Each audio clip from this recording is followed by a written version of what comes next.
मांस निर्यात में भारत दुनिया में नंबर 1 है। कारोबार मालदार है, इसलिए इसमें हाथ आजमाने की होड़ भी काफ़ी है। मीट बिजनेस में कई पुराने धाकड़ हैं तो कुछ नए खिलाड़ी भी अपनी किस्मत चमकाने को बेताब रहते हैं। इस सिलसिले में तरह तरह के वैध अवैध तरीके आजमाए जाते हैं, भले ही कारोबार के लिए, लेकिन कानून के खिलाफ कदम उठाएंगे तो सरकार और सिस्टम सवाल तो करेंगे ही। इसलिए छोटे धंधे से शुरुआत करने वालों का बिजनेस जब बढ़ता है तो कुछ लोगों का अगला निशाना सरकार हो जाती है। कुछ को सफलता भी मिलती है और वो नेता से मंत्री बन जाते हैं। कुछ सिस्टम को खरीदने में जुट जाते हैं। देश में दोनों तरफ के लोगों के कारनामों से बार बार पर्दा उठ रहा है। इसी कड़ी का हिस्सा है याकूब कुरैशी और इमरान कुरैशी की गिरफ्तारी। गो तस्करी के मामले में गिरफ्तार पश्चिम बंगाल के सत्ताधारी दल तृणमूल कांग्रेस यानी टीएमसी नेता अनुव्रत मंडल की खबरों से तो आप वाकिफ ही हैं। हम आज आपको देश की अग्रिम जांच एजेंसी सीबीआई को हिला कर रख देने वाले इमरान कुरैशी कांड की भी याद दिलाएंगे। तो पहले बात याकूब कुरैशी से।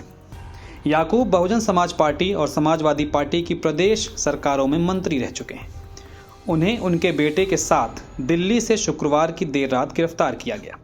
याकूब पर आरोप है कि अल फहीम मीटेक्स प्राइवेट लिमिटेड नाम की जो मीट पैकेजिंग और प्रोसेसिंग कंपनी चलाते हैं वो अवैध है।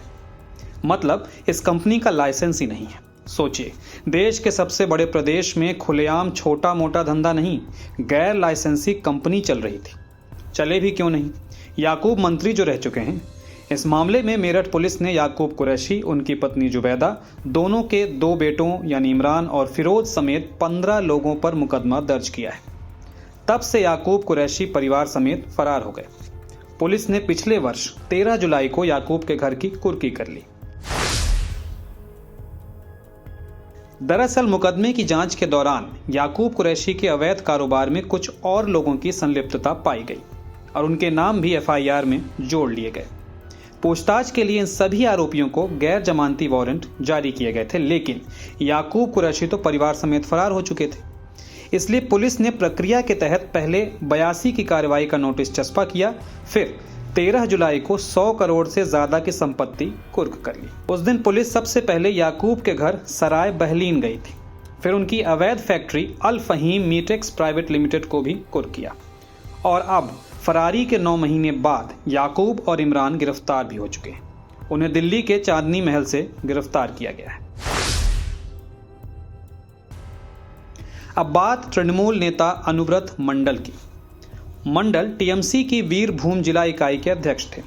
सीबीआई ने वर्ष 2020 में पशु तस्करी के मामले में केस दर्ज किया था। इसी मामले में अनुव्रत मंडल को भी आरोपी बनाया गया था।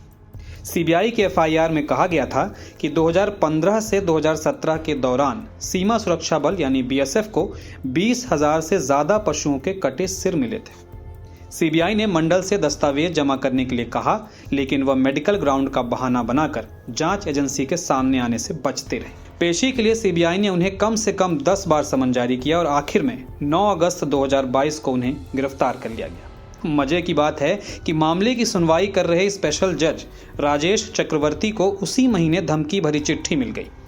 किसी बप्पा चटर्जी की तरफ से लिखी गई चिट्ठी में धमकी दी गई थी कि अगर अनुव्रत को नहीं छोड़ा गया तो जज के पूरे परिवार को झूठे केस में फंसाकर बदला लिया जाएगा।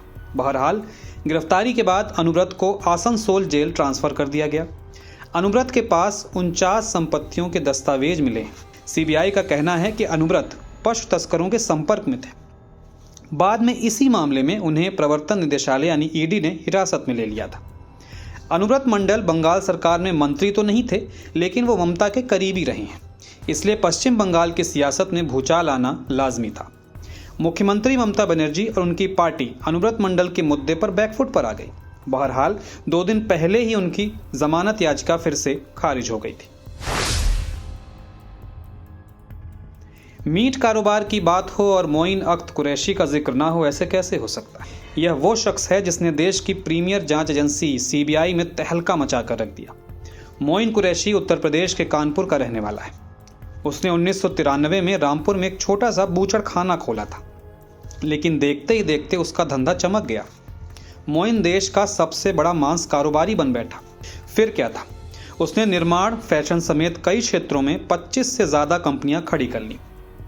दून स्कूल और सेंट स्टीफेंस से पढ़ने वाले मोइन के खिलाफ टैक्स चोरी, मनी लॉन्ड्रिंग और हवाला के कई गंभीर आरोपों में जांच हुई।